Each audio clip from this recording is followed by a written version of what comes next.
যৌতুক বিরোধী আইনের দৃষ্টান্ত হিসেবে বিয়ের 4 বছর পর শাশুড়িকে যৌতুকে টাকা ফেরত দিলেন জামাতা। একই সঙ্গে স্ত্রীর মোহরানা পরিশোধের জন্য জমি লিখে দিয়েছেন। শুক্রবার 19 জানুয়ারি রাতে নীলফামারীর জলঢাকা পৌরসভার 7 নং ওয়ার্ড চেরেঙ্গা মাছপাড়া গ্রামে এই ঘটনা ঘটে।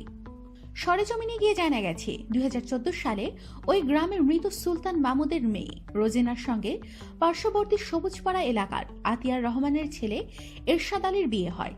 বিয়ের সময় যৌতুক হিসেবে নগদ 90,000 টাকা ও একটি গরু দেয়া হয়। এরপর কেটে গেছে 4 বছর।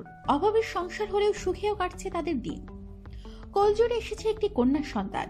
এরই মধ্যে এরশাদ যৌতুকের 90,000 টাকা নিয়ে বিবেকের কাছে প্রশ্নবিদ্ধ হয়। নিজের পরিশ্রমের সঞ্চয়কৃত টাকা ও একটি গাভী সহ ফেরত দেন শাশুড়ি রাবেয়া বেওয়ার কাছে।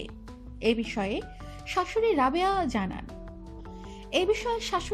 জানান, এমন জামাই পেয়ে আমি নিজেকে গর্ববোধ করছি। ঘটনাটি এলাকায় ছড়িয়ে পড়লে এরশাদ আলীকে এক নজর দেখার জন্য ছুটে আসে উৎসুক জনতা। সাবেক ইউপি সদস্য হাফিজুর রহমান ও মসজিদের ইমাম আকবর আলী বলেন, এরশাদ যা করলো তা দেখে আমাদের শিক্ষা নেওয়া উচিত।